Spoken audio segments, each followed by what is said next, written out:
Con el investigador del Instituto Mexicano de la Competitividad del IMCO, Diego Díaz. Diego, ahora sí estábamos hablando de la deuda pública subnacional. ¿Qué es la deuda pública subnacional? Y también preguntarte cómo afecta esta deuda a los estados.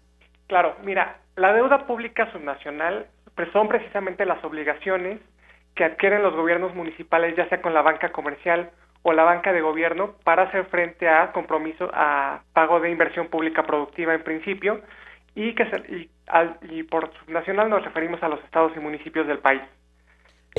Específicamente, por ejemplo, ¿cómo anda el tema de la deuda subnacional en nuestro país? Es más alto el monto de la deuda subnacional que el de la deuda externa, por ejemplo?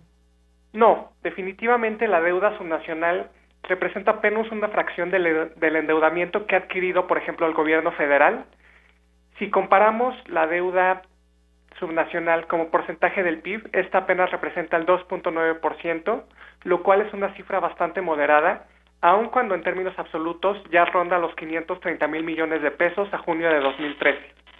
¿Cómo anda Veracruz en ese tema? Mira, en general tenemos casos en los que el endeudamiento como porcentaje del PIB ha venido creciendo de manera importante. Como comentas, Veracruz es precisamente uno de los estados que tiene problemas importantes de deuda o que ya representa una carga financiera importante para el estado.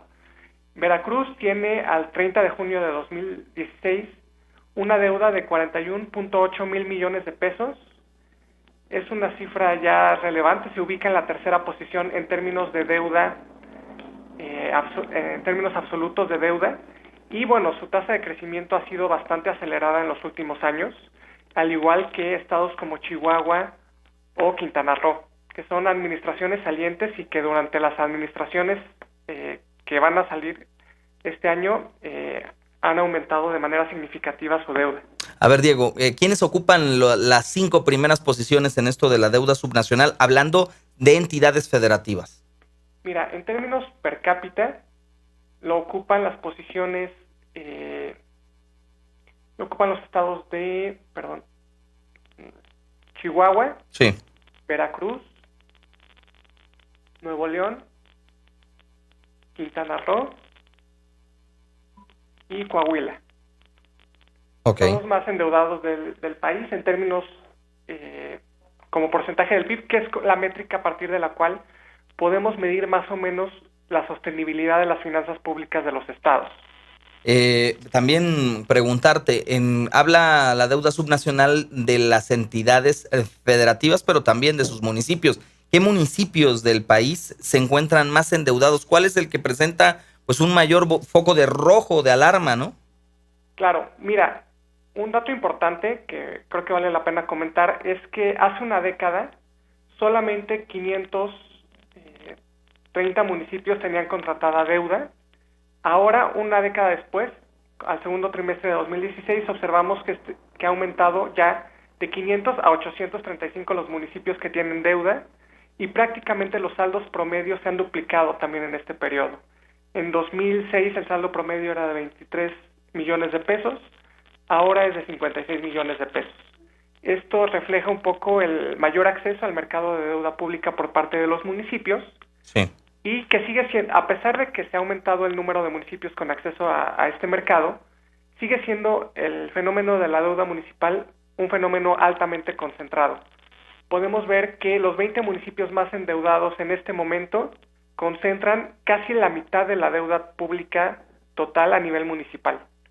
Dentro de los 20 municipios más endeudados, sí, podemos mencionar a Tijuana, por ejemplo, sí, que es uno de los más endeudados, Tijuana, Guadalajara, Nuevo León, que son los 3 municipios más endeudados del país, aunque es importante mencionar que esto no necesariamente implica que sus finanzas sean insostenibles, ¿no? Para esto necesitaríamos otro tipo de métricas, por ejemplo, compararlo contra el PIB municipal.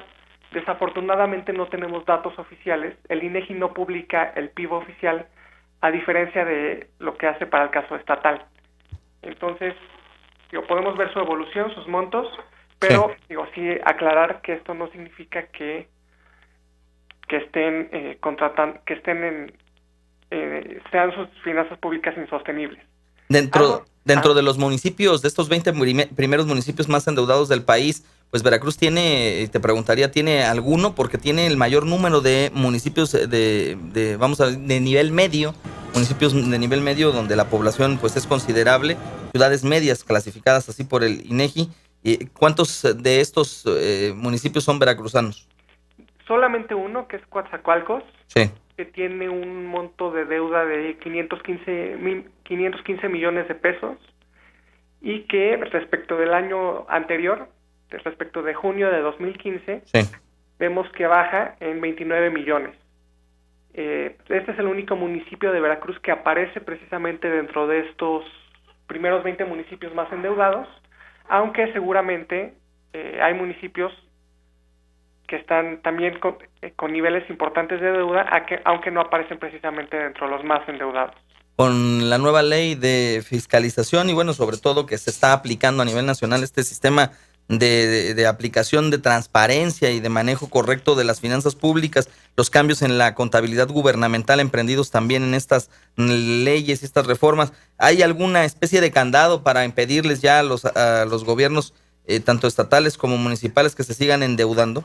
Así es, efectivamente, hace unos meses, de hecho el 27 de abril, se promulgó la Ley de Disciplina Financiera, que tiene por objeto controlar precisamente el endeudamiento de los estados y municipios del país, así como una serie de mecanismos de responsabilidad hacendaria que buscan precisamente que las finanzas públicas de estados y municipios sean más sostenibles. Una medida, por ejemplo, es que ahora, para aprobar deuda, se va a necesitar que 2/3 partes de los miembros de los diputados locales aprueben el financiamiento.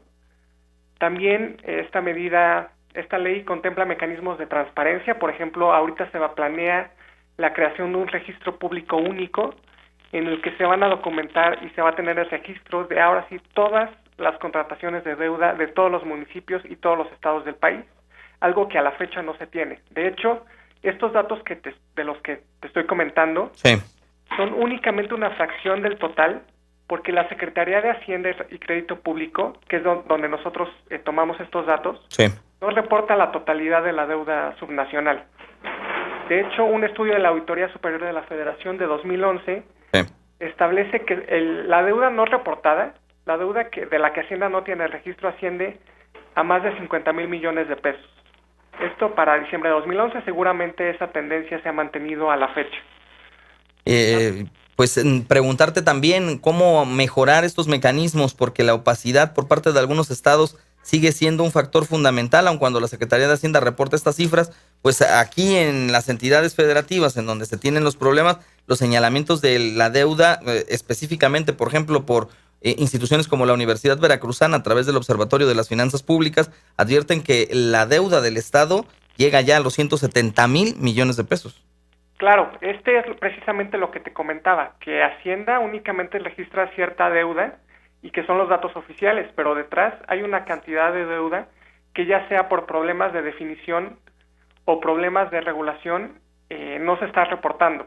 Sí. Entonces, precisamente por eso es que en la Ley de Disciplina Financiera se contempla este mecanismo para de una vez por todas resolver el tema de la opacidad que persiste en cuanto a la deuda pública, que nos impide a nosotros como ciudadanía conocer realmente el destino y que de esa deuda, y que genera suspicacia por parte de nosotros, en el sentido de no saber a qué están destinando la deuda pública, cuando de acuerdo con lo que establece la Constitución únicamente se debería destinar a inversión pública productiva, es decir, a carreteras, a puertos, a construcción de infraestructura hospitalaria u otros conceptos de inversión pública productiva y no gasto corriente, como es que sucede en la práctica.